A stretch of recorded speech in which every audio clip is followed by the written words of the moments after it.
சகோதரன் Andrew Monica அவர்களுக்கு தேவன் கொடுத்த குமாரனை தேவனுடைய சமூகத்தில் பிரதிஷ்டை செய்ய இருக்கிறோம்.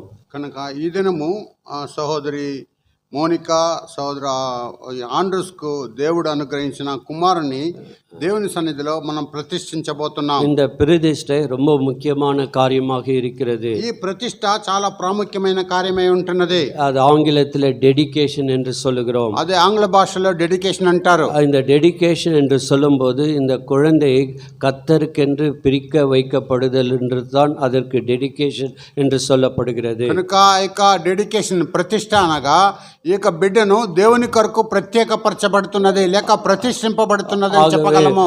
நாம் வேதாகமத்தில் பார்க்கிறோம், அந்த டேபர்னக்கல் அந்த ஆசரிப்பு கூடாரம் முடிந்த பிறகு அங்கே பிரதிஷ்டை செய்யப்பட்டது என்று வாசிக்கிறோம். కనుక గ్రంథములో మనం గమనిస్తున్నాం ఆ యొక్క దేవుని యొక్క ఆ యొక్క పరిశుద్ధ గూడారము ముగించిన తర్వాత ప్రతిష్ఠ చేయబడుతుంది. அங்கே பார்க்கிறோம் கர்த்தர் 7வது நாளை ஆசீர்వదిத்து அதை பரிசுத்தப்படுத்தினார் என்று வாசிக்கிறோம். కనుక ప్రభు అక్కడ చూస్తున్నాం ఆ 7వ దినమును ఆశీర్వదించి దాన్ని పరిశుద్ధపరచనని గమనిస్తున్నాం. அந்த நாளிலே ஜனங்கள் கர்த்தரை தொழுது கொள்ள வேண்டும், ஆராதிக்க வேண்டும் என்று அந்த நாளை தேவன் பிரதிஷ்டை பண்ணினார் என்று வாசிக்கிறோம். ఆ దినములో ప్రభువును ఆరాధించవలెను, దేవుని ఆ దినమును ప్రతిష్ఠించున్నాడు. ஒருவர் வீடு கட்டி அந்த வீட்டில் புகுவதற்கு முன்பாக அந்த வீட்டை பிரதிஷ்டைப்படுத்துகிறார்கள். ఒక ఇల్లు కట్టి ఆ ఇంటిలో ప్రవేశించక ముందు ఆ ఇంటిని దేవుని కొరకే ప్రతిష్ఠిస్తున్నాం. நெகேமியா அந்த அதாவது அந்த சுவர்களை எல்லாம் கட்டின பிறகு பிரதிஷ்டை செய்தான் என்று வாசிக்கிறோம். நெகேமியா ప్రాకారములన్నీ కట్టిన తర్వాత ప్రతిష్ఠ చేశానని చదువుతున్నాం. ஆகவே பிள்ளைகளும் பிரதிஷ்டை பண்ணப்பட வேண்டும் என்று வேதம் நமக்கு கற்றுக் கொடுக்கிறது. అయితే బిడ్డలను కూడా మనము ప్రతిష్ఠ పరచవలనని దేవుని గ్రంథం మనకు నేర్పిస్తున్నది. யாத்ராகமம் 13వ அதிகாரம், எக்ஸோடஸ் சாப்டர் 13, నిర్గమకాండము 13వ అధ్యాయము. அங்கே ஆண்டவர் சொல்லுகிற காரியம் இஸ்ரவேல் ஜனங்களுக்கு, ప్రభు చెప్పే కార్యం ఇశ్రాయేల్ ప్రజలకు. அங்க 2వ வசனத்தில் வாசிக்கிறோம், இஸ்ரவேல் புத்திரருக்குள் மனிதரிலும் மிருக ஜீவன்களும் கர்ப்பம் திறந்து பிறக்கிற முதற்பேர் அனைத்தும் எனக்கு பரிசுத்தப்படுத்து, அது என்னுடையது என்றார். 13వ అధ్యాయము నిర్గమకాండము 2వ వాక్యము. ఇశ్రాయేలులో మనుషుల యొక్కయు పశువుల యొక్కయు ప్రథమ సంతతి అనగా ప్రతి తొలిచూలు పిల్లలను నాకు ప్రతిష్ఠించుము, అది నాదని చెప్పాను.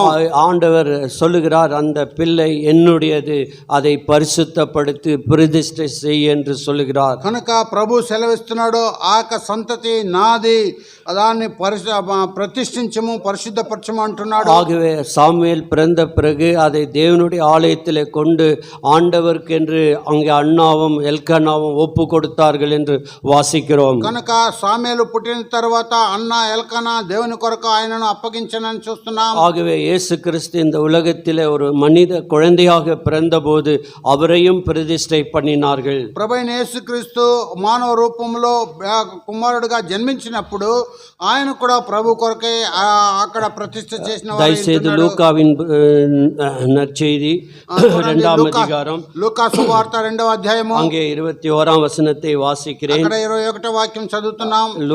Look chapter 2 verse 21. లూకా సువార్త பிள்ளைக்கு விருத்த சேதனம் பண்ண வேண்டிய 8ஆம் நாளிலே அது கர்ப்பத்திலே உற்பவித்தற்கு முன்னே தேவதூதன் சொல்லப்படியே அதற்கு இயேசு என்று பெயரிட்டார்கள். ప్రజలు లూకా 2:21లో శిశువునకు సున్నతి చేయవలసిన 8వ దినము వచ్చినప్పుడు గర్భమంద ఆయన పడక మునుపు దేవుని దూత చేత పెట్టబడిన యేసు అను పేరు ఆయనకు పెట్టిరే. ஆகவே அங்கே பார்க்கிறோம், இந்த ஆண்டவருக்கு 8ஆம் நாளிலே அவர்கள் தேவாலயத்துக்கு போக வேண்டும் என்று சொல்லப்படுகிறது. కనుక ప్రభు కొరకు ప్రతిష్ఠించటకు 8వ దినమున దేవాలయమునకు వెళ్ళవలెనని చెప్పబడి ఉన్నది. 2వ அதிகாரம், அங்கே 22వ வசனம்.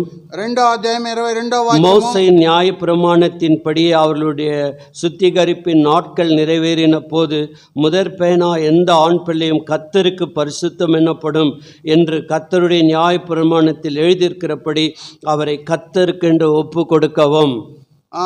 22 మోసే ధర్మశాస్త్రం చొప్పున వారు తమను శుద్ధి చేసుకొని దినములు గడిచినప్పుడు ప్రతి తొలిచూలు మగపిల్ల ప్రభువుకు ప్రతిష్ఠ చేయబడవలెను అని ప్రభు ధర్మశాస్త్రమందు వ్రాయబడినట్టు ఆయనను ప్రభువుకు ప్రతిష్ఠించుటకును ప్రభు ధర్మశాస్త్రం చెప్పినట్టు చేయవలెను. அங்கே 24ஆம் வசனத்திலே வாசிக்கிறோம், 24వ వాక్యం, அவர்கள் அந்த காணிக்கை கொண்டு போய் எருசலேமுக்கு கொண்டு போனார்கள். எருசலேமுக்கு கொண்டு போனார்கள். వారు ఆయనను యెరూషలేమునకు తీసుకొని పోయారు. எங்கே கொண்டு போனார்கள்? தேவனுடைய வீட்டிற்கு கொண்டு போனார்கள். దేనికి తీసుకొని పోతున్నారు? దేవుని యొక్క ఇంటికి இந்த తీసుకొని పోతున్నారు. பிள்ளையை தேவனுடைய வீட்டிலே பிரதிஷ்டை பண்ணுவதற்கு பெற்றோர்கள் வந்திருக்கிறார்கள். ఈ బిడ్డను దేవుని సన్నిధిలో దేవుని కొరకు ప్రతిష్ఠ చేయుటకు తల్లిదండ్రులు వచ్చిన్నారు. ஆண்டவர் நம்மை கட்டுகிறவராக இருக்கிறார். ప్రభు మనల్ని కట్టేవాడై ஒரு ఉంటున్నాడు. தனிப்பட்ட மனிதன் வாழ்க்கையை கட்டுகிறவராக இருக்கிறார். ஒரு వ్యక్తిగత మానవుని యొక్క జీవితమును కట్టేవాడై ఉన్నాడు. யாரெல்லாம் தேவ வார்த்தை கேட்கிறார்களோ அவர்கள் எல்லாம் தேவன் கட்டுகிறவராக இருக்கிறார். ఎవరంతా దేవుని వాక్యమును వింటున్నారో వారిని అందరిని కూడా దేవుడు కట్టేవాడై ఉన్నాడు. தேவன் குடும்பத்தை கட்டுகிறார். ప్రభు కుటుంబమును కట్టుచున్నాడు. தனிமையானவர்களுக்கு வீடு வாசலை தேவன் ஏற்படுத்தி கொடுக்கிறார். ఆ వ్యక్తి ఒంటరిగా ఉన్న వారిని ప్రభు ఇంటిని లేక కుటుంబమును ఆయన సిద్ధపరిచి ఉన్నాడు. குடும்பத்திலே பிள்ளைகளை தேவன் கொடுக்கிறார். ఆ కుటుంబములో సంతతిని దేవుడు అనుగ్రహిస్తున్నాడు. எதற்காக தேவன் பிள்ளைகளை கொடுக்கிறார்? ఎందుకొరకు దేవుడు పిల్లలను అనుగ్రహిస్తున్నాడు? மல்கியாவின் புத்தகம் 2ஆம் அதிகாரம் 15ஆம் வசனம் சொல்லுகிறது. Malachi chapter 2 verse 15. మలకి రాసిన ఆ గ్రంథము 2వ అధ్యాయము 15వ వాక్యం They సెలవుస్తున్నది. may bring a godly offspring. தேவ பக்தி உள்ள சந்தானத்தை உண்டாக்கும்படி பிள்ளைகளை கொடுக்கிறார். దేవభక్తి కలిగిన సంతానమును పొందినట్లు సంతానమును అనుగ్రహిస్తున్నాడు. ஆகவே தேவ சந்ததி உருவாக வேண்டும் என்று பிள்ளைகளை கொடுக்கிறார். కనుక దేవుని యొక్క సంతతి అక్కడ జరగవలనని దేవుడు సంతతిని ఇస్తున్నాడు. பழைய ஏற்பாட்டு காலத்திலே மலடியா இருக்கிறவர்களை ஒரு விதமாக கீழ்ப்பார்வை பார்த்தார்கள். కనుక ఆ యొక్క పాత నిబంధన కాలంలో గొడ్రాలుగా వారిని ఒక చిన్న చూపు చూచేవారై ఉన్నారు. பாருங்கள், லூக்கா 1ஆம் அதிகாரம் 24ஆம் வசனம். Look chapter 1 verse 24. చూడండి, లూకా రాసిన సువార్త 1వ అధ్యాయం 24వ அந்த వాక్యం. நாட்களுக்கு பின்பு அவன் மனைவியாகி எலிசபெத் கர்ப்பவதியாகி ஜனங்களுக்குள்ளே எனக்கு உண்டாயிருந்த நிந்தை நீங்கும்படி கர்த்தர் இந்த நாட்களில் என்மேல் கடாட்சம் வைத்தார். ఆ దినములైన పిమ్మట అతని భార్య ఎలిజబెత్ గర్భవతి అయి మనుషుల్లో నాకుండిన అవమానమును తీసివేయటకు నన్ను కటాక్షించిన ఈ దినములో ప్రభు ఇలాగు చేసిన கர்த்தர் என்னை கடாட்சித்தார், பிள்ளை தரிக்கும்படி செய்தார். ప్రభు నన్ను కటాక్షించినని సంతతి పొందులాగన చేసినని. 36ஆம் வசனம். 36వ వాక్యము. இதோ உனக்கு இனத்தாளாய் இருக்கிற எலிசபெத்தும் தன் முதிர் வயதிலே ஒரு புத்திரனை கர்ப்பம் தரித்திருக்கிறாள். மலடி எண்ணப்பட்ட அவளுக்கு இது 6ஆம் மாதம். మరియు నీ బంధువురాలు ఎలిజబెత్ కూడా తన వృద్ధాప్యమందు ఒక కుమారుని గర్భం ధరించినది. గొడ్రాలనబడిన ఆమెకి ఇది 6వ మాసము. ஆகவே கர்ப்பத்தை திறக்கக்கூடியவர் ஆண்டவராக இருக்கிறார். కనుక గర్భమును తెరిచే దేవు ప్రభు అయి ఉన్నాడు. வானத்தின் மழை வானத்தை வெண்கலமாய் மாற்ற முடியும். வானத்திலிருந்து மழையை கொடுக்க முடியும். கர்ப்பத்தை அடைக்க முடியும். கர்ப்பத்தை திறக்க முடியும். కనుక ఆకాశమును మోయగలడు, లేక ఆకాశం నుండి వర్షము కురిపించగలడు, లేక గర్భమును మోయగలడు, లేకుండా గర్భమును తెరవగల దేవుడై ఉన్నాడు. ஆண்டவரிடத்திலே அந்த சாவி கீ இருக்கிறது. దేవుని యొద్ద ఆ తాళపు చెవి ఉన్నది. சாராள் என்ன சொல்லுகிறாள்? ஆபிரகாம் இடத்திலே సారా ఏమి సెలవుతున్నది? అబ్రహాము యొద్ద. ஆதியாகமம் 16ஆம் அதிகாரம். ఆదికాండము 16వ అధ్యాయం. ஆகவே இதை வேதத்திலே ஏன் இவைகள் எல்லாம் இவ்வளவு தீர்க்கமாக எழுதப்பட்டு இருக்கிறது என்பதை புரிந்து கொள்ள வேண்டும். గ్రంథమందు ఇవన్నీ కూడా ఎంతో దీర్ఘంగా వ్రాయబడిందని ఎరగవలేను. 2ஆம் వచనத்திலே வாசிக்கிறோம், சாராய் ஆபிரகாமை நோக்கி நான் பிள்ளை பெறாதபடி கர்த்தர் என் கர்ப்பத்தை அடைத்திருக்கிறார். సారా 16వ అధ్యాయము 2వ వాక్యంలో కాగా సారాయి ఇదిగో నేను పిల్లలు కనకుండా యెహోవా చేసి ఉన్నాడు. ஆண்டவருக்கு தெரியும் கர்ப்பத்தை எப்போது திறக்க வேண்டும் என்று அவர் அறிந்தவராக இருக்கிறார். ప్రభువుకు తెలుసు గర్భమును ఎప్పుడు తెరవవలనని దేవుడు ఎరిగిన వాడై ఉన్నాడు. ஆகவே அங்கே யாக்கோப் என்ற மனிதன், அவனுக்கு 2 பெஞ்சாதிகள், லாபானின் 2 குமார்த்திகளை கட்டி கொண்டவன். యాకోబు అనే మనుషునికి 2 భార్యలు ఉన్నారు. యాకోబు అదే లాబాను యొక్క కుమార్తెలు லேயாளுக்கு ஆண்டவர் பிள்ளைகளை கொடுத்தார். లేయాకు ప్రభు ఆ పిల్ల సంతతిని ఇచ్చినాడు. ராகேலுக்கு ஆண்டவர் கொடுக்கவில்லை. రాహేలుకు ప్రభు ఇవ్వలేదు. அவள் யாக்கோபினிடத்தில் கொஞ்சம் வாக்குவாதம் செய்கிறாள். యాకోబు యొద్ద ఆయన తర్కము చేసిన அங்கே பார்க்கிற ஆதியாகமம் 30ஆம் அதிகாரம் ఆదికాండం 30వ అధ్యాయము 2ஆம் వచనத்தில் வாசிக்கிறேன். 2వ వాక్యమును Genesis chapter 30 verse 2 I am reading. ఆదికాండం 32. அப்பொழுது யாக்கோப்பு ராகேலின் மேல் கோபம் கொண்டு தேவன் அல்லவோ உன் கர்ப்பத்தை அடைத்திருக்கிறார், நான் தேவனா என்றான். యాకోబు కోపము రాహేలు మీద రగులుకొనగా అతడు నేను నీకు గర్భఫలమును ఇయ్యకపోయినా దేవునికి ప్రతిగానున్నానా అని అనెను. நான் தேவனா, am I God, உனக்கு பிள்ளை கொடுக்க வேண்டால் தேவன் தான் கொடுக்க வேண்டும். నీకు ఆ గర్భఫలము అనుగ్రహించాలని దేవుడే అనుగ్రహించాలని నేను దేవుని కాదు కదా అన్నాడు. ஆகவே கர்ப்பத்தை அடைத்திருந்தால் திறக்கக்கூடியவர் ஆண்டவராக இருக்கிறார். గర్భము మూయబడితే తెరిచేవాడు ప్రభువే ఉన్నాడు. ஜெபிக்க வேண்டும் என்று சொல்லி இருக்கிறார். ప్రార్థన చేయవాలని చెప్పి ఉన్నాడు. సంగీతం ఆదియాగమం 25 ఆదికాండం 25వ அங்கே అధ్యాయము வாசிக்கலாம். அங்கே 26ஆம் அதிகாரம் 2ஆம் வசனம். அங்கே அதாவது 21ஆம் வசனம் 25 21 மன்னிக்கணும். 25 21 மலடியாயிருந்த தன் மனைவிக்காக ஈசாக்கு கர்த்தரை நோக்கி வேண்டுதல் செய்தான். கர்த்தர் அவன் வேண்டுதலை கேட்டறிந்தால் அவன் மனைவி ரெபெக்காள் கர்ப்பம் தரித்தாள். ఈసాకు భార్య గొడ్రాలు గనుక అతడు ఆమె విషయమై యెహోవాను వేడుకొనెను. యెహోవా అతని ప్రార్థన వినెను గనుక అతని భార్య అయిన రెబ్కా గర్భవతి ఆయను. ஆகவே அங்கே பார்க்கிறோம், அவளுடைய கர்ப்பம் அடைக்கப்பட்டு இருக்கிறது. ஈசாக்கு ஜெபம் செய்கிறான். కనుక అక్కడ చూస్తున్నాం ఆమె గర్భము మూయబడి ఉన్నది. ఈసాకు ప్రార్థన చేస్తున్నాడు. ஆகவே ஆண்டவர் ஈசாக்கினுடைய ஜெபத்தை கேட்டு அங்கே தேவன் பிள்ளைகளை கொடுத்தார். కనుక ప్రభు ఈసాకు ప్రార్థన ఆలకించి అక్కడ సంతానం ఇచ్చెను. அதனால் தான் சங்கீதம் 127ஆம் அதிகாரம் కనుకనే కీర్తన 127వ అధ్యాయములో 3ஆம் வசனம் 3వ వాక్యములో தமிழ்லயும் இங்கிலீஷ்ல சில்ட்ரன் ஆர் என்று சொல்லிக்கிறது. இங்க வெறும் குமாரர்கள் என்ற வார்த்தை சொல்லி సంగీతం 127ఆம் அதிகாரம் కీర్తన 127లో ఇంగ్లీష్లో తమిళ్లో పిల్లలను చెప్పబడి ఉన్నది. ఇక్కడ తెలుగులో మాత్రం కుమారులను చెప్పబడి ఉన్నది. ஆகவே பிள்ளைகள் ஆணால இருந்தாலும் பெண்ணா இருந்தாலும் எல்லாரும் சமம் என்று வேதம் நமக்கு கற்றுக் கொடுக்கிறது. కనుక పిల్లలు కుమారుడైనా సరే కుమార్తె అయినా సరే అందరూ సమమని గ్రంథం. ஆகவே இந்த உலகம் பெண்கள் பிள்ளைகளை கொஞ்சம் அவமதிக்கிற உலகம் இந்த உலகம். కనుక కుమార్తెలను ఈ లోకము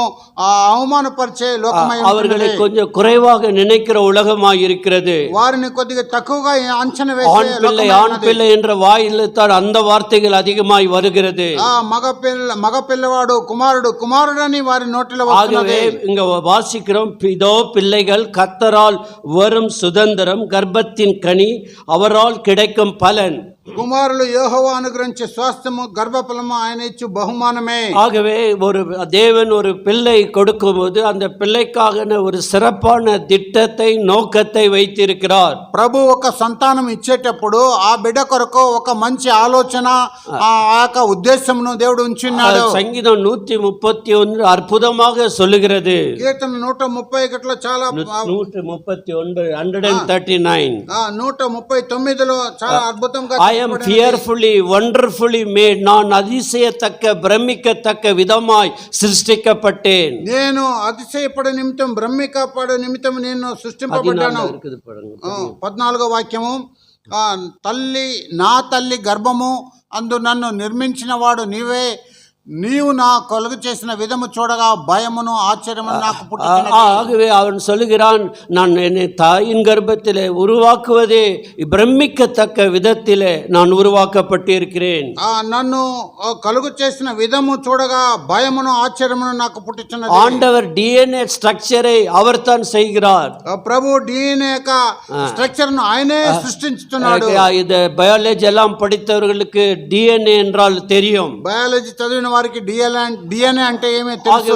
இப்போ டிஎன்ஏ வைத்து கல்பிரிட்டுகளை கூட கண்டுபிடிக்கிறார்கள் என்று சொல்லுகிறார்கள். ఆ డిఎన్ఏ ఉంచుకొని ఇప్పుడు కల్పిట్ ను కూడా అది తప్పిదమైన వాటిని కూడా కనుగొంటున్నారు. ధర్మశాలలో நிறைய பேர் పొదిచిட்டு இருக்காங்கன்னு இந்த காலத்துல பேப்பர்ல படிச்சிட்டு இருக்கிறோம். ఈ దినాల్లో ధర్మశాలలో అనేక మహిళలను పాతిపెట్టున్నారని చదువు వార్త அவர்கள் சொல்லுகிற விஷயம் என்ன? அந்த போன் எடுத்தால் டிஎன்ஏ மூலமாக அவர் ஆணா இருந்தாரா பெண்ணா இருந்தாரா என்ன வயசெல்லாம் நிர்ணயிக்க முடியும் என்று சொல்லுகிறார்கள். ఆ ఎముకను తీసి డిఎన్ఏ చేసిన తర్వాత అది ఆడ మగ లేక ఎంత వయసు ఉన్నదని కూడా కనుగొనగలరు. விஞ்ஞானம் அவ்வளவு அதிகமாய் வளர்ந்து இருக்கிறது. విజ్ఞానము అంత ఎక్కువగా అభివృద్ధి చెంది ஆண்டவர் நம்மை சிருஷ்டிக்கும் போது ஒரு நோக்கத்தோட சிருஷ்டிக்கிறார். ప్రభు మనం సృష్టించేటప్పుడు ఒక గొప్ప ఉద్దేశం కలిగి సృష్టిస్తున్నాడు. தயவுசெய்து எரேமியாவின் புத்தகம் దయచేసి ఇర్మియా గ్రంథము 1వ அதிகாரம் మొదటి అధ్యాయము அங்கே வாசிக்கிறேன். 5ஆம் வசனத்தை வாசிக்கும் போது 5వ వాక్యం చదివేటప్పుడు அங்கே ஆண்டவர் எரேமியாவை ஊழியத்திற்கு அழைக்கும் போது ఇర్మియాను ఆ పరిచర్యకు ఆయన పిలిచేటప్పుడు அவர் என்ன சொல்லுகிறார்? ఆయన ఏం సెలవిస్తున్నాడు? எரேமியா chapter 1 verse 5. ఇర్మియా గ్రంథము మొదటి అధ్యాయం 5వ వాక్యము நான் உன்னை தாயின் வயிற்றிலே உருவாக்கும் முன்னே உன்னை அறிந்தேன். గర్భములో నిన్ను రూపింపబడక మునిపే నిన్ను ఎరిగితిని. இப்ப காலையில தேவனுடைய ஞானத்தை குறித்து வாசித்தோம். ఉదయకాలం దేవుని యొక్క జ్ఞానం గురించి మనం చదివాం. தேவன் ஞானத்திலே சிறந்தவர். ప్రభు జ్ఞానమందు గొప్పవాడు. அவர் ஞானத்தினாலே இந்த உலகத்தை சிருஷ்டித்தார். ఆయన జ్ఞానం ద్వారా లోకమును సృష్టించాడు. உன்னை என்னை சிருஷ்டித்தார். నిన్ను నన్ను సృష్టించాడు. அவருடைய అనంత ஞானத்தை யாராலும் அறிய முடியாது. ఆయన అనంత జ్ఞానమును ఎవరు కనుగొనలేరు. சாலமோன் ஞானத்தை விட பெரிய ஞானம் படைத்தவர். సాలొమోను జ్ఞానం కన్నా గొప్ప జ్ఞానం அந்த పొందినవాడు. ஞானத்தினாலே உருவாக்கப்பட்டோம். ఆ జ్ఞానం ద్వారా మనం రూపింపబడ్డాం. என்ன சொல்லுகிறார்? நீ தாயின் வயிற்றில் உருவாகும் முன்னே நான் அறிந்திருக்கிறேன். నీవు గర్భం నుండి బయలుపడక మునుపే నేను నిన్ను ఎరిగితిని. ஆகவே உன்னை பரிசுத்தம் பண்ணின I sanctified you. నేను నిన్ను ప్రతిష్ఠించితిని. ஆண்டவர் இந்த பிரதிஷ்டையிலே ஆண்டவர் மகிமைப்பட வேண்டும். కనుక ఈ ప్రతిష్టలో ప్రభు మహిమ పొందవలెను. அருமை குழந்தை ஜேடனுக்கு ஒன்றும் தெரியாது. ఆ చిన్న బిడ్డ జేడన్కి ఏమీ తెలియదు. என்னவோ என்ன கூப்பிட்டு வந்து உட்கார வச்சுக்கிறாங்க, அவ்வளவுதான் அவனுக்கு தெரியும். ఏమో తీసుకొచ్చి కూర్చొని పెట్టినాడు. ஆனால் ஆண்ட்ருக்கும் மோனிகாக்கு தெரிந்திருக்க வேண்டும். కనుక ఆండ్రూ మోనికాకు ఎరిగి ఉండాలి. ஆண்டவர் இந்த பிள்ளை ஒரு நோக்கத்தோடு கொடுத்திருக்கிறார். ప్రభు ఈ బిడ్డను ఒక ఉద్దేశం కలిగి పెట్టి ఇచ్చినాడు. இந்த பிள்ளைக்கு நாம் ஆண்டவர் கொடுத்த பிள்ளையாக அவர்கள் ஏற்றுக்கொள்ள வேண்டும். కనుక ప్రభు ఇచ్చిన బిడ్డగా వారు అంగీకరించవలెను. யாக்கோப்பு அங்கே எகிப்துக்கு போகிறான். యాకోబు ఐగుప్తుకు వెళ్ళుచున్నాడు. யோசேப்பினுடைய 2 பிள்ளைகள் கொண்டு வந்து நிறுத்தி வைக்கிறார்கள். యోసేపు యొక్క 2 బిడ్డలను తీసుకొచ్చి నిలబెడతారు ఆయన ఎదుట. జెనిసిస్ ఆదియాగమం 48 வாசிக்கும் போது ఆదికాండం 48లో మనం చదివేటప్పుడు அங்கே 8-9 வசனங்களிலே கவனிக்கும் போது 8-9 వాక్యములు మనం గమనించేటప్పుడు யோசேப்பு என்ன சொல்லுகிறார்? యోసేపు ఏం సెలవిస్తున్నాడు? அங்கே பார்க்க இவர்கள் இந்த 2 குமாரர்கள் இவ்விடத்தில் தேவன் எனக்கு அருளின குமாரர்கள்.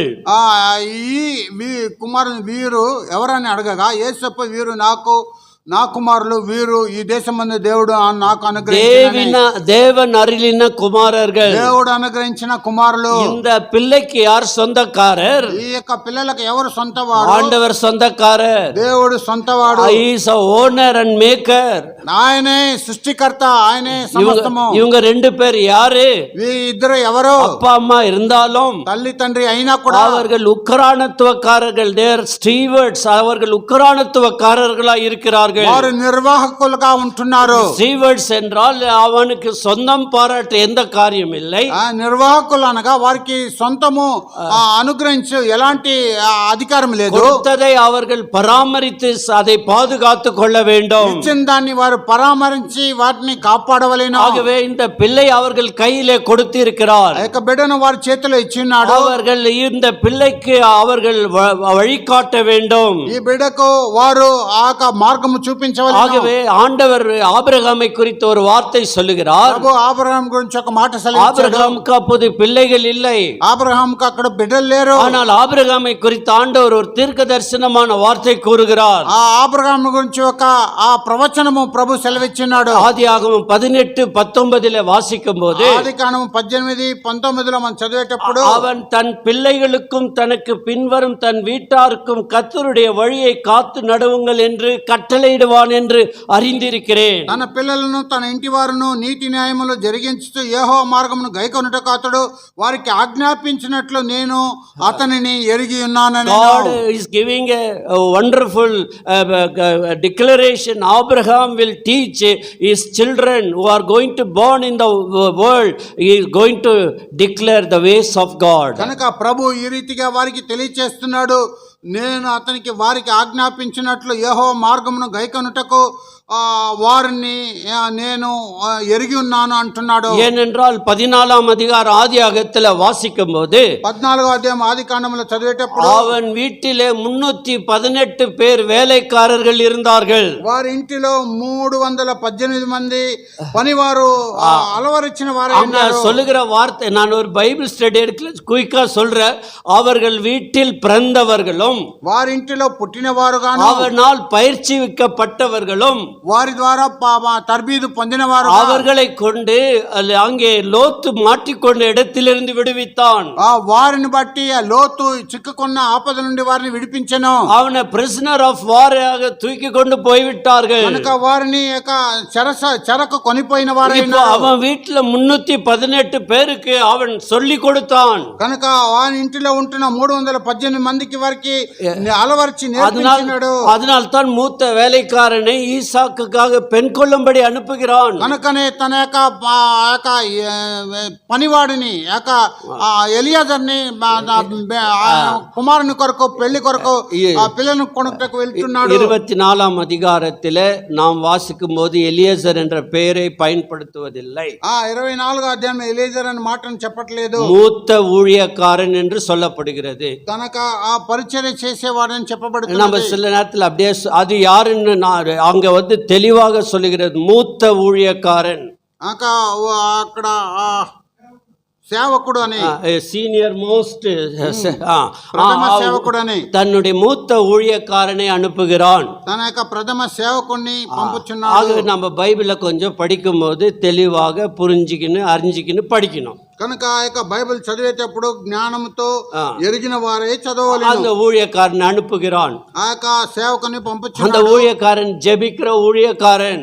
ఆ యొక్క సేవకుడు ప్రార్థన చేసే సేవకుడు. ஆண்டவரே வாய்க்க பண்ணோம், ప్రభువా సహాయం చేయము, இந்த கிணறண்டை நிற்பேன், ఈ బావి యొద్ద నిలబడుచున్నాను. ஒரு అమ్మ வரணும், ఒక సహోదరి రావాలి, அந்த అమ్మக்கு தண்ணி கேட்கும் போது உனக்கும் கொடுப்பேன் உன் ஒட்டகத்துக்கும் கொடுப்பேன் என்று சொல்லுகிறேன். నేను దాహమునకు అడిగినప్పుడు నీకును దాహమునకు ఇస్తాను, నీ యొక్క ఒంటలకు కూడా దాహం పెడతాను. సో ஆபிரகாம் அவ்விதமாக தன்னுடைய வேலைக்காரரும் சரி பிள்ளைகளும் சரி போதிக்கப்பட்டார்கள். కనుక అబ్రహాము ఆ రీతిగా తన పనివారిని సేవకుల్ని తన పిల్లలకు కూడా ఆ రీతిగా బోధించాడు. பொறுப்பு என்ன இருக்கிறது நமக்கு? కనుక బాధ్యత ఏమున్నది? பிள்ளைகளை கர்த்தருக்கேற்ற விதத்திலே வளர்க்க வேண்டும். పిల్లలు ప్రభువుకు తగిన విధముగా మనము పెంచవలెను. அதாவது நீதிமொழிகள் 28:6 வாசிக்கிறோம். సామెతలు 28:6 చదువుతున్నాం. ஆகவே பிள்ளை ஆண்டானை நடத்துகிற வழியிலே நடத்து, அவன் முதிர் வயதிலும் அது விடாதிருப்பான். కనుక 28:6 Proverbs 22:6 సామెతలు 22:6 22వ అధ్యాయం 6వ వాక్యము. Train up a child in the way he should go, he will not depart when he became old. బాలుడు నడవలసిన త్రోవను వానికి నేర్పుము, వాడు పెద్దవాడైనప్పుడు దాని నుండి తొలగిపోడు. So we have to take every importance that to teach the child and train the child. కనుక మా యొక్క బిడ్డ విషయంలో ప్రతి బాధ్యత తీసుకొని ఏ రీతిగా నేర్పింపవలెనో వారి మార్గమును వారికి నేర్పింపవలెను. ஆகவே நாம் சங்கீதம் 127:3 வாசித்தோம். కీర్తన 127:3 చదివాము. இதோ பிள்ளைகள் கர்த்தரால் வரும் சுதந்திரம். కనుక ఇదిగో ఆ కుమారులు దేవుడు అనుగ్రహించే స్వాస్థ్యము. இந்த பிள்ளைகள் பொக்கிஷமாக தேவன் கொடுக்கிறார். బిడ్డలను స్వాస్థ్యముగా ప్రభు అనుగ్రహించాడు. ஆகவே அந்த வெல்த் நாம ரிசீவ் பண்ணுகிறோம். ఆ కుమారులను మనం అంగీకరిస్తున్నాం. அந்த பிள்ளைகளை நாம் ஏற்றுக்கொள்கிறோம். ఆ బిడ్డలను మనం అంగీకరిస్తున్నాం. So we have to accept it.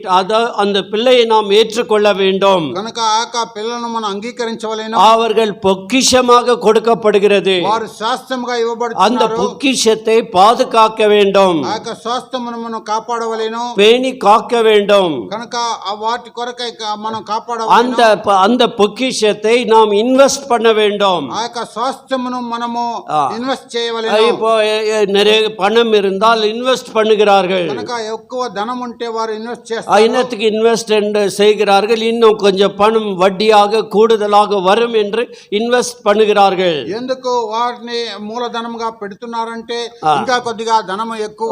ஒரு லேண்ட் 5 லட்சத்துக்கு வாங்குறேன்னு வைத்துக் கொள்ளுங்கள். ఒక ప్లాట్ ను 5 లక్షలకు కొంటాం. ஒரு 8-10 வருஷத்துக்கு பிறகு அதனுடைய விலை மதிப்பு 10 லட்சமாக மாறும். ఆ యొక్క 8-10 సంవత్సరాల తర్వాత దాని యొక్క వెల ఇంకా 10 లక్షలుగా இந்த మారుతుంది. பிள்ளையை செல்வத்தை போல தேவன் அவர் கைகளில் கொடுத்திருக்கிறார்கள். ఈ యొక్క బిడ్డను శాస్త్రం లాగా వారికి వారి చేతిలో நம்ம అప్పగించాడు. இன்வெஸ்ட் பண்ண அவங்களுடைய வாழ்க்கையில நாம் இன்வெஸ்ட் பண்ண வேண்டியவர்களா இருக்கிறோம். వారి జీవితంలో మనము ఆ మూలధనముగా పెట్టవలెను. என்ன இன்வெஸ்ட் பண்ணுகிறோம்? ఏమి చేస్తున్నాము? நேரத்தை இன்வெஸ்ட் பண்ண வேண்டும். సమయమును మూలధనంగా పెట్టవలెను. நான் நேரத்தை கொடுக்க வேண்டும். సమయమును ఇవ్వాలెను. நேரத்தை கொடுத்து సమయమును ఇచ్చి பிள்ளைகளோடு சம்பாஷிக்கிற நேரம் கொடுக்க வேண்டும். పిల్లలతో సంభాషించే సమయమును ఇవ్వాలెను. ஊழியக்காரர்களுக்கு பெரிய ஆபத்தான சூழ்நிலை வந்துவிட்டது. సేవకులకు భయంకరమైన ఆపదకరమైన సమయం వచ్చినది. நானும் ஒரு தோல்வியுள்ள ஆள் என்று ஒத்துக்கொள்கிறேன். నేను కూడా ఒక ఓడిపోయిన వ్యక్తి అని ஏனென்றால் ఒప్పుకుంటున్నాను. பிள்ளைகளுக்கு கொடுக்க வேண்டிய நேரம் கொடுக்காத பொழுது పిల్లలకు ఇవ్వవలసిన సమయమును ఇవ్వకపోతే அவருடைய வாழ்க்கை திசை மாறி விடுகிறது. వారి యొక్క మార్గము దిశ తప్పిపోతున్నది. Invest the time. உங்க பிள்ளைகளோடு நேரத்தை செலவழியுங்கள். కనుక మీ పిల్లలతో సమయమును వెచ్చించుడే. இது கசப்பாய் கற்றுக்கொண்ட பாடங்கள் என் வாழ்க்கையிலே. ఇది చేదుగా నేర్చుకున్న పాఠం. ஆகவே பிள்ளைகளோடு பேச வேண்டும், కనుక పిల్లలతో మాట్లాడాలి, பிள்ளைகளோடு சம்பாஷிக்க வேண்டும். పిల్లలతో அவர்கள் సంభాషించాలి. என்ன சூழ்நிலையிலே போய்க்கொண்டிருக்கிறார்கள், వారు ఎలాంటి పరిస్థితుల్లో పోచున్నారు, what are their challenges, వారి యొక్క challenges what are their difficulties, వారి యొక్క కష్టములు ఏంటి, இதெல்லாம் நாம் புரிஞ்சு கொள்ள வேண்டும். అన్ని కూడా మనము అర్థం చేసుకోవాలి. ஆகவே பிள்ளைகளுக்கு நேரத்தை கொடுக்க வேண்டும், కనుక పిల్లలకు సమయమును వెచ్చించవలెను. பிள்ளைகளுக்கு வேதத்தை கற்றுக் கொடுக்க வேண்டும். పిల్లలకు గ్రంథమును నేర్పించవలెను. ஆனால் இன்றைய வேதத்தை விட்டு எல்லாவற்றையும் கற்றுக் கொடுக்கிறோம். అయితే ఈ యొక్క గ్రంథమును వదిలి లేఖనమును వదిలి మిగతా అన్ని కూడా మనం నేర్పిస్తాం. கராத்தேக்கு அனுப்புகிறோம், ஒல்ல போட்டு குத்துறதுக்கு எல்லாம் கத்து கொடுக்க அனுப்புகிறோம். కరాతేను మనం నేర్పిస్తున్నాం బిడ్డలకు. செல்ஃப் மார்ஷல் வெரி குட், நான் அதை எதுவாக சொல்லவில்லை. ఆయన వ్యక్తిగతంగా తను తాను కాచుకుంటే చాలా మంచిది, దాన్ని నేను చెడ్డగా But చెప్పట్లేదు. we are much interested in those things. కనుక దానిలో ఎక్కువగా మీరు మనసు ఉంచుతున్నారు. சிலர் பரதநாட்டியம் கற்றுக்கொள்வதற்கு அனுப்புகிறார்கள். కొంతమంది భరతనాట్యం నేర్పిస్తున్నారు. ஆகவே இதெல்லாம் ஏன் செய்கிறார்கள்? ఇదంతా ఎందుకు చేస్తున్నారు? பிள்ளைகள் எல்லா கலைகளிலும் வளர வேண்டும். పిల్లలు అన్ని కళల్లో వారు ஆனால் எல்லாத்தை விட பிள்ளைகளுக்கு தேவவசனத்தை போதிக்க వాటి வேண்டும். అన్నిటికంటే బిడలకు లేఖనమును దేవవాక్యమును నేర్పించవలెను. விசுவாசத்தினாலே மோசனுடைய தாய் தகப்பன்மார் அந்த அதிகாரத்துக்கு கீழ்ப்படியாமல் 3 மாதம் ஒளித்து வைத்தார்கள். విశ్వాసం ద్వారా మోసే తల్లిదండ్రులు అధికారమునకు లోబడక 3 నెలలు వారిని కాపాడి அங்கே 3 மாதத்துக்கு பிறகு நாணல் பெட்டியிலே அவனை வைத்து நதி ஓரத்திலே விட்டு விட்டார்கள். 3 నెలల తర్వాత ఒక ఆ జమ్ము పెట్టెలో పెట్టి ఆ నైల్ నదిలో వదిలేశారు. ஆகவே அந்த நைல் நதியில crocodile முதலைகள் இருக்கும். ఆ నైల్ నదిలో ముసలలు ఉంటాయి. எங்க தம்பிய முயலுக்கு எடுத்துன்னு போயிடுமோ, அதாவது crocodile முதலை எடுத்துக்கொண்டு போய் விடுமோ என்ற ஒரு பயம் இருந்தது. కనుక ఆ ముసలి నాక బిడ్డను తీసుకొని పోతదేమని భయం ఉన్నది. விசுவாசத்தினால் நாணல் பெட்டி நதியிலே விட்டார்கள். ఆ విశ్వాసం ద్వారా జమ్ము పెట్టెను నదిలో அந்த వదిలేశారు. நேரத்திலே தேவனுடைய பராமரிப்பு பார்வோன் குமார்த்தி வரும்படி செய்தார். కనుక ఆ సమయంలో దేవుని యొక్క కార్యము ఆ యొక్క పారోన్ కుమార్తెను అక్కడికి రాబెట్టెను. அவளுடைய கண்கள் அந்த பாஸ்கெட் மேலே போகும்படி செய்தார். కనుక ఆ పారో కుమార్తె కుమార్తె యొక్క దృష్టి ఆ యొక్క జమ్ము పెట్టె మీద చూడగలిగింది. ஆண்டவர் எவ்வளவு திட்டத்தை வைத்திருக்கிறார் என்பதை புரிந்து கொள்ள வேண்டும். కనుక ప్రభు ఎలాంటి ఉద్దేశమును పెట్టి ఉన్నారని మనం ఎరగాలి. அவளுடைய வேலைக்காரிகளுக்கு சொல்லுகிறாள், நாணல் பெட்டலை கொண்டு வாருங்கள் என்று. కనుక వారి పని వారికి ఆ యొక్క పనికత్తలకు చెప్పబడుతున్నది, ఆ యొక్క జమ్ము పెట్టెను పట్టుకొని రండి అని. அங்கே பார்க்கும்போது ஒரு எபிரேய குழந்தை அழுகிறது. అక్కడ చూసినట్లయితే ఎబ్రేయ బిడ్డ అక్కడ ఏడుస్తున్నది. அந்த అழுகை அந்த பார்வன் குமார்த்தியை தொட்டது. ఆ యొక్క ఏడుపు ఆ పారోన్ కుమార్తె యొక్క హృదయమును తాకినది. அங்க தமக்கை அக்கா காத்து கொண்டிருந்தாள். కనుక వారి యొక్క సహోదరి అక్కడ కనిపెట్టుకొని அங்க சொல்லுகிறாள், நான் போய் உங்க அம்மாவை கூட்டினு வரல, இவளை பாதுகாக்கும்படி ஒரு நாச்சியாரை ஒரு பார்த்து கொள்கிற ஒரு நர்ஸை கூட்டிட்டு வரேன்னு சொல்றா. కనుక తన తల్లిని నేను పిలుచుకొని రావట్లేదు, ఈ బిడ్డను అమ్మాவை ఇట్ను வரேன்னு சொல்ல చెప్పలేదు. అదే కనుక ఒక బిడ్డను చూసుకొని పరామర్శించే ఒక నర్సును తీసుకొస్తాను. ஆகவே அங்க பார்க்கும்போது இந்த பிள்ளை எனக்காக வளர்த்து கொடு, కనుక ఏక బిడ్డను నా కొరకే పెంచి ఇవ్వుము. ஆண்டவர் உன் கையில இந்த பிள்ளையை கொடுத்திருக்கிறார். ప్రభు నీ చేతిలో ఈ బిడ్డను ఇచ్చినాడు, நீ வளர்த்து அவருக்கு கொடுக்க வேண்டும். నువ్వు పెంచి ఆయనకు உனக்கு అప్పగించవాలి, அவர் ஊதியத்தை கொடுப்பார். నీకు జీతమును ఇస్తాడు. அந்த பிள்ளை வளர்க்க வேண்டிய விதத்தில் வளர்த்தால் ఆ బిడ్డను ఏ రీతిగా పెంచవలనో ఆ రీతిగా పెంచాడు. அவன் பால் மறக்கும் வரைக்கும் ஒரு 5-6 வருஷம் கூட இருந்திருப்பான். కనుక 5-6 సంవత్సరంలో తల్లిదండ్రులతో కూడా ఉండి ఉండదు. 6வது வயசுல போய் பார்வோன் அரண்மனையில விட்டு விட்டார்கள். 6వ సంవత్సరము పారోను యొక్క కోటలో వదిలివేశారు. அதுக்கு பிறகு 40 வருஷம் பிறகு வெளியே வருகிறார். ఆ తర్వాత 40 సంవత్సరాల తర్వాత బయటకు వస్తున్నాడు. 40 வருஷத்துக்கு பிறகு அம்மா சொல்லி கொடுத்ததெல்லாம் அப்படியே வருகிறது. కనుక 40 సంవత్సరాల తర్వాత తల్లి నేర్పించింది అంతా కూడా అలాగే அம்மா என்ன சொல்லி கொடுத்தாங்களோ அதெல்லாம் ஞாபகப்படுத்திக் கொள்கிறார். తల్లి గారు ఏం నేర్పించారో అవన్నీ కూడా அதனால நீதிமொழி 22:6 என்ன வாசிக்கிறோம்? సామెతలు 22:6 మనం ఏం చదువుతున్నాము? பிள்ளையாண்டனை நடத்த வேண்டிய விதத்திலே நடத்த அவன் முதிர் வயதிலும் விடமாட்டான். కనుక బాలుడు నడవలసిన త్రోవలో వాడిని నడిపించము, వాడు పెద్దవాడైనప్పుడు వాటిని తప్పిపోడు.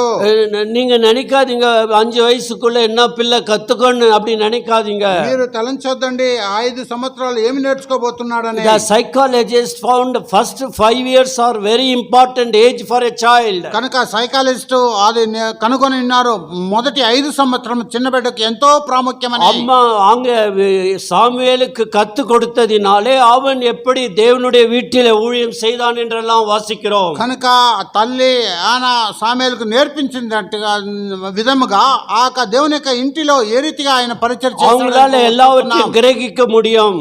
వారి ద్వారా అన్ని గ్రహింపగలరు. அப்பா போல அம்மா போல பிள்ளை நடித்து காட்ட முடியும். కనుక తల్లి తండ్రి వల్ల ఏ రీతిగా నటన చేసి அப்பா சிகரெட் குடிக்கிறவன இருந்தா ஒரு பென்சில் எடுத்து பைய இப்படி வாயில வைப்பா. కనుక తండ్రి సిగరెట్ తాగేవాడు అంటే పెన్సిల్ తీసుకుని నోట్లో పెట్టి చూపిస్తాడు. ஏனென்றால் அப்பா இப்படித்தான் சிகரெட்டை பிடிப்பார். ఎందుకనగా నా తండ్రి ఈ రీతిగానే సిగరెట్ తాగుతాడు. ஆகவே இதையெல்லாம் కற்றுకొల్వాர்கள். ఇవన్నీ కూడా నేర్చుకుంటారు, వాళ్ళు ஈஸியாக கற்றுக்கொள்வார்கள். సులువుగా నేర్చుకుంటారు. ஏதாவது ஒரு கெட்ட வார்த்தை சொன்னாலும் அதை கற்றுக்கொள்வார்கள். ఏదో ఒక చెడ్డ మాట చెప్తే వాటిని వెంటనే అలాగే చెప్తారు. ஆகவே நாம் ஜாக்கிரதையாக வளர்க்க வேண்டும். కనుక మనం జాగ్రత్తగా పెంచవలేను. பிறகு சங்கீதம் 127 என்ன சொல்கிறார்? కీర్తన 127 ఏం సెలవిస్తున్నారు?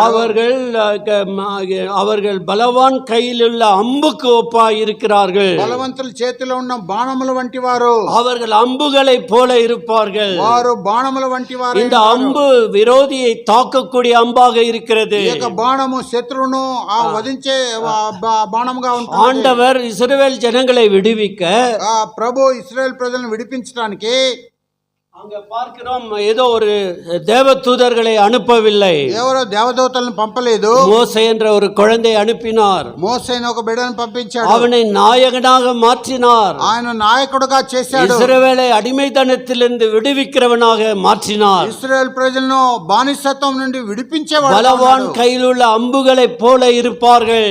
బలవంతుని చేతిలోని బాణముల వంటి వారు. சாமுவேலை பார்க்கும்போது సమూయేలును గమనించాను. நான் அவங்க வீட்டுக்கு போகும்போது இந்த வார்த்தை சொன்னேன் அப்ப பிறந்த நாள் அன்றைக்கு.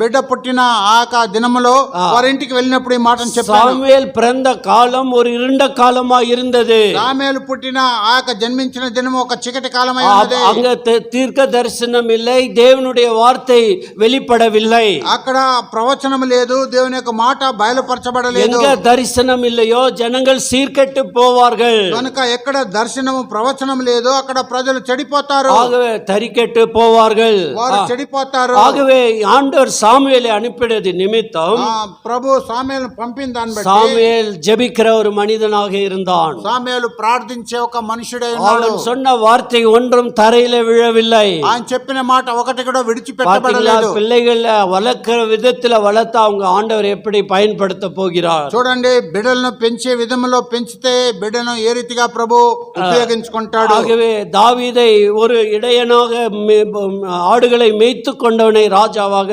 மாற்றினார். కనుక దావీదు గొర్రెలు మేపే కాపరిగా ఉన్నవాడిని రాజుగా మార్చుకున్నాడు. ஆகவே ஜான் த பாப்டிஸ்ட் ஆண்டவர் ஒரு தூதனாக முன்னே அனுப்பினார். యోహాను బాప్తిసం ఇచ్చే ఆ వ్యక్తిని ఒక దూతగా ముందుగా మార్గం పంపాను. பிள்ளைகளை ஆசீர்வதிக்கும்படி ஆண்டவரிடத்தில் கொண்டு வந்தார்கள். పిల్లలను ఆశీర్వదించే రీతిగా ప్రభు యొద్దకు తీసుకుని వచ్చారు. எப்போ முடிப்பார் நினைக்க இந்த வார்த்தை வாட்சித்து நான் முடிச்சிடுறேங்க. ఎప్పుడు ముగిస్తారు అనుకోకండి, ఈ మాట చదివి ముగించేస్తాను. எல்லாமே ரத்ன சுருக்கத்துல முடிக்கணும்ன்றதுனால தான் இப்படி செய்கிறோம். ఎంతో క్లుప్తంగా ముగించాలని కూడా చేస్తున్నాం. ஆகவே மார்க் எழுதின சுவிசேஷம், మార్క్ రాసిన శుభవార్త 10వ அதிகாரம் 10వ అధ్యాయము 16వ వచనం. 16వ వాక్యం. விசுவாசத்தினாலே நாம் இந்த பிள்ளைக்கு என்ன செய்ய போகிறோம்? ఆ విశ్వాసం ద్వారా ఈ బిడ్డకు మనం ఏం చేయబోతున్నాం? 15వ వచనத்திலே 14 லிருந்து 16 வரை வாசிக்கிறேன். 14 మొదలుకొని 16 వరకు చదువుదాం. இயேசு அதை கண்டு விசனம் அடைந்து, எதற்கு விசனம் அடைந்தார்? பிள்ளைகளே வராதபடிக்கு சீஷர்கள் தடுத்தார்கள். விசனம் அடைந்தார். యేసు అది చూసి కోపపడి, ఎందుకు కోపపడ్డాడనే పిల్లలను వారు ఆయన దగ్గరకు రాకుండా గద్దించారు. இயேசு கிறிஸ்து மீட்டிங் நடந்தா சின்ன பிள்ளைலாம் நடந்தா போய் அடிச்சிட்டு இருக்க மாட்டார். அவர் நான் நினைக்கிறேன் போய் அடிக்க மாட்டார். కనుక ఆ ప్రభువైన యేసుక్రీస్తు ఏదో వర్తమానం చెప్పేటప్పుడు చిన్న బిడ్డలు అటు ఇటు పరిగెడుతుంటే ఆయన వెళ్ళి కొట్టివేయడు. காது போய் முறிக்க மாட்டார். ఆ చెవిని పెట్టి அவர் ஆண்டவர், அவர் பிள்ளைகளை உண்டாக்கினவர், அவருக்கு தெரியும். பிள்ளைகளுக்கு அது தெரியாது, புரியாது. ఎందుకనగా ఆయన దేవుడు, అది ఆ బిడ్డలను సృష్టించే సృష్టికర్త, ఆ బిడ్డలకు తెలియదు. அவர்களை அதட்டின போது ஆண்டவர் விசனம் அடைகிறார். వారిని గద్దించినప్పుడు ప్రభు కోపపడినాడు. ஆகவே அப்படி இப்படி பிள்ளைகள் போனால் அமைதியாக தூக்கி கொண்டு வெளியே கொண்டு போக வேண்டும். కనుక పిల్లలు అటు ఇటు పరిగెత్తేటప్పుడు వారిని నెమ్మదిగా వారిని ఎత్తుకొని బయటికి తీసుకుని அன்பாக எடுத்துன்னு போனா அவங்க உன் வார்த்தைக்கு கீழ்ப்படிவாங்க. ప్రేమతో వారిని ఎత్తుకొని పోతే నీ మాటకు లోబడతారు. நீ காதை முறுக்கினா, నీ చెవిని పిండినైతే அடுத்த தடவை பார்த்தா ஓடி விடுவா. ఇంకొకసారి నిన్ను చూస్తే వాడు పరిగెడతాడు. ஆகவே அந்த பயம் நாம் வைக்க கூடாது. ఆ భయం మనం పెట్టకూడదు. அன்பை காட்ட வேண்டும். ప్రేమను చూపించాలి. பார்க்கிறோம், அதட்டினார், అక్కడ గద్దించాడు. சிறு பிள்ளைகள் என்னிடத்தில் வருகிறதற்கு இடம் கொடுங்கள். చిన్న బిడ్డలను నా యొద్దకు రానియుడి. அவர்களை தடை பண்ணாதிருங்கள். వారిని ఆటంకపరచవద్దు. தேவனுடைய ராஜ்யம் அப்படிப்பட்டவர்களுடைய. దేవుని రాజ్యం ఇలాంటి వారిదే. எவனாகிலும் சிறு பிள்ளை போல் தேவனுடைய ராஜ்யத்தை ஏற்றுக்கொள்ளாவிட்டால் அதில் பிரவேசிப்பதில்லை என்று மெய்யாகவே உங்களுக்கு சொல்லுகிறேன் என்று சொல்லி, చిన్న బిడ్డ వలె దేవుని రాజ్యమును అంగీకరించని వాడు అందులో ఎంత మాత్రమును ప్రవేశింపడని మీతో నిశ్చయముగా చెప్పుచున్నాను. அவர்களை அணைத்து கொண்டு அவர்கள் மேல் கைகளை வைத்து அவர்களை ஆசீர்வதித்தார். వారిని తీసుకొని వారి మీద చేతులుంచి ఎత్తుకొని వారిని ఆశీర్వదించెను. ஜேடனுக்காக ஆண்டவர் என்ன திட்டம் வைத்திருக்கிறார் நாம் அறியோம். ఆ యొక్క జేడన్ కొరకు ప్రభు ఉంచిన ఉద్దేశం ఏదో మనం ఎరగము. பேர் ஜேடன் வச்சாங்க, என் தலையெல்லாம் பாரமாயிடுச்சு. ஜேடன் என்றால் என்ன என்று வேதத்தில் கண்டுபிடிக்க கொஞ்ச நேரம் எடுத்தது. కనుక జేడన్ అన్నారు. జేడన్ అంటే అర్థం ఏంటని గ్రంథంలో నేను వేదத்தில் இருக்கிறதா? ఇది గ్రంథంలో ఉన్నదా? வேதத்தில் இருக்கிறது. గ్రంథంలో ఉన్నది. வாசிக்கலாம். நெகேமியா 3ஆம் அதிகாரம். நெகேமியா గ్రంథము 3వ అధ్యాయము. ஜேடன் என்ற பெயர் சொல்லப்பட்டு இருக்கிறது. జేడన్ అనే మాట చెప్పబడినది. இந்த நெகேமியா 3ஆம் அதிகாரத்தை நெஹேமியா 3 அத்தியாயంలో அங்க பார்க்கிறோம். பலவிதமான மனுஷர்களை தேவன் கொண்டு அந்த அந்த அதாவது சுவர்களை கட்டும்படி தேவன் செய்தார். కనుక అనేక రకమైన మనుషులను ప్రభు వారిని హెచ్చరించి వారిని ప్రాకారం కట్టుటకు వారిని నిలిపెను. அந்த మదిల్களை కట్టుவதற்கு பலதரப்பட்ட variety of people got used. అనేక రకమైన మనుషులను ప్రభు ఉపయోగించుకున్నాడు. பெண்களை உபயோகப்படுத்தி இருக்கிறார். பெண்களை ఆడవారిని కూడా ఉపయోగించుకొని ஆண்டவர் தைலக்காரன் சென்ட் மேக்கரை யூஸ் பண்ணிக்கிறாரு. కనుక తైలం చేసే వారిని కూడా ఉపయోగించుకొని ஆகவே கோல்ட் ஸ்மித் கூட யூஸ் பண்ணிக்கிறாரு. కనుక గోల్డ్ స్మిత్ ని కూడా వాడుకొని ఉన్నాడు. ஆகவே அந்த அதிகாரத்தை படிச்சுனா பலதரப்பட்ட வித்தியாசமான வேலைக்காரர்களை பயன்படுத்தி இருக்கிறார். అధ్యాయం అంతా చదివితే అనేక రకములైన మనుషులను అక్కడ ఉపయోగించి அங்கே 7ஆம் வசனத்திலே అక్కడ 7వ వాక్యంలో யாதோன் என்னும் மெரோத்தினியனும் என்று சொல்லப்படுகிறது. 7ஆம் வசனத்தில் 7వ వాక్యములో వారిని ఆనుకొని గిబియోనీల మిస్పావారును గిబియోనుడైన మెల్టాయను மெரோனித்தியுடையன யாதோனு అని చూస్తున్నాం. யாதோன் என்ற ஆங்கில வார்த்தை ஜேடன் என்று சொல்லப்பட்டு இருக்கிறது. యాదోన్ అని చెప్పే ఆంగ్లంలో జేడన్ అని చెప్పబడింది. ஜேடன் என்றால் என்ன?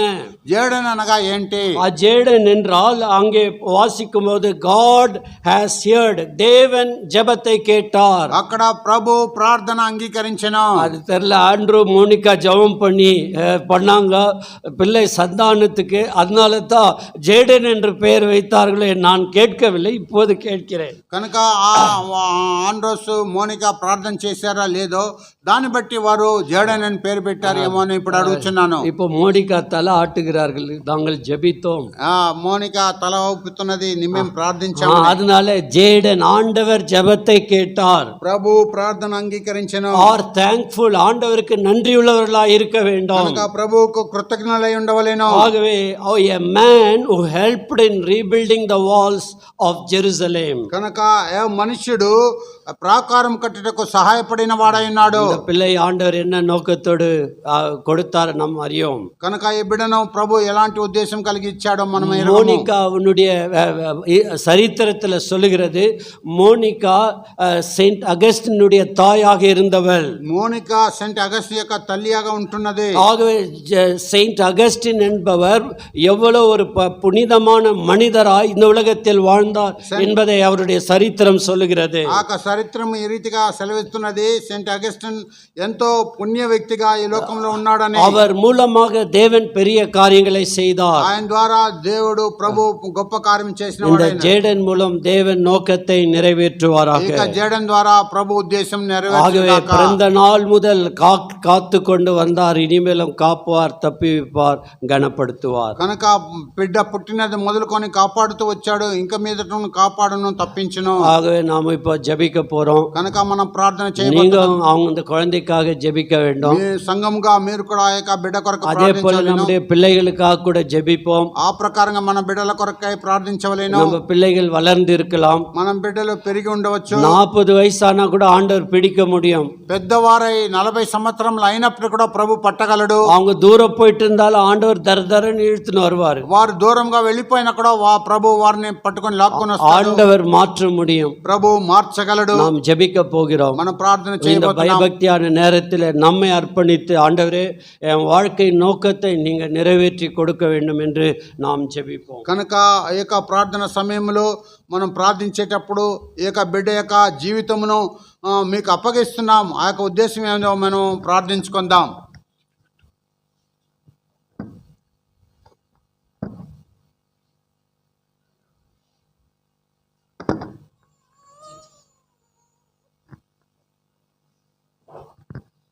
பரலோக பிதாவே, இரட்சகராகிய இயேசு கிறிஸ்துவின் விலையேறப்பெற்ற நாமத்திலே இந்த நேரத்தில் நம்முடைய வசனத்தை நாங்கள் படித்தோம். ஆண்டவரே, பிள்ளையை பிரதிஷ்டை செய்வதற்காக ஆண்ட்ரூ, மோனிகா உம்முடைய பிள்ளைகள் மத்தியில் தேவனுடைய சந்நிதியில் கொண்டு வந்திருக்கிறார்கள். ஆண்டவரே, கர்ப்பம் தரிக்கும்படி கர்ப்பத்தை திறந்த தேவன், ஆண்டவரே 9 மாதம் சுமந்து ஆண்டவரே பிறக்க இந்த ஜேடனை அவர்களுக்கு ஈவாக கொடுத்தபடியால் உம்மை ஸ்தோத்திரிக்கிறோம். பிரசவ நேரத்திலே நீர் காண்பித்த கிருபை, இரக்கம், தயவு யாவற்றுக்காக ஸ்தோத்திரம். கடந்த ஒரு ஆண்டாக பிள்ளை ஆண்டானோடு உம்முடைய கிருபை, உம்முடைய இரக்கம், உம்முடைய தயவு கூட இருந்ததுக்காக நன்றி செலுத்துகிறோம். கர்த்தாவே, ஆண்டவர் இந்த பிள்ளையை கொடுத்த ஆண்டவரே நோக்கத்தை இந்த பிள்ளை மூலமாக நிறைவேற்றியறலும். ஆண்டவரே, இவர்கள் சொந்தக்காரர் அல்ல, இவர்கள் உக்கரானத்துவக்காரர்களாக இருந்து பிள்ளையை நடத்த வேண்டிய வழியில் நடத்த உதவி செய்தலும். கர்த்தாவே, அவளுடைய முன்மாதிரியான வாழ்க்கை பிள்ளை உள்ளத்தை தொடட்டும். பிள்ளை ஏற்ற வேலையில் ரட்சிக்கப்பட வேண்டும். தீமத்தியை குறித்து வாசிக்கும் போது நீ சிறு வயது முதல் பரிசுத்த வேத எழுத்துக்களை அறிந்தவனாய் இருக்கிறாய், உன்னை ஞானத்திற்கும் ரட்சிப்புக்கும் வழி நடத்தும் என்று வாசிக்கிறோம். ஆகவே ஆண்டவரே, இந்த பிள்ளை ஆண்டனோடு உம்முடைய கிருபை இருந்தாலும் ஆண்டவரே, ஆண்ட்ரூ, மோனிகா கல்யாண நாளிலே எப்படி ஆண்டவருக்கு அவர்கள் ஒப்பு கொடுத்து வாக்குத்தத்தம் செய்தார்களோ அதுபோல அவர்கள் அந்த வாக்குத்தத்தம் உமக்கு முன்பாக செய்ய உதவி செய்ய வேண்டும் என்று உம்மை கெஞ்சி கேட்கிறோம். கர்த்தாவே, அவர்கள் இந்த பிள்ளைக்காக நேரம் எடுத்து ஜெபிக்க, பிள்ளையோடு நேரத்தை கழிக்க நீர் கொடுக்க வேண்டும் என்று ஜெபிக்கிறோம். உம்முடைய திருக்கரத்தில் இந்த பிள்ளையாண்டனை ஒப்பு கொடுக்கிறோம். இவனுடைய ஆவி, ஆத்மா, தேகம் ஆண்டவரை ஒப்பு கொடுக்கிறோம். பிள்ளையாண்டானோடு கர்த்தர் கூட இருக்கும்படியாக ஜெபிக்கிறோம். ஆண்டவரே, சாமுவேலுக்கு கர்த்தர் கூட இருந்தார் என்று வாசிக்கிறோம். ஆகவே இந்த பிள்ளையாண்டனோடு கூட இருந்து காத்துக்கொள்ளும். உம்முடைய நாமத்தை மகிமைப்படுத்திக் கொள்ளும். இயேசு கிறிஸ்து நாமத்தில் வேண்டிக் கொள்கிறோம் பரமபிதாவே, ஆமென்.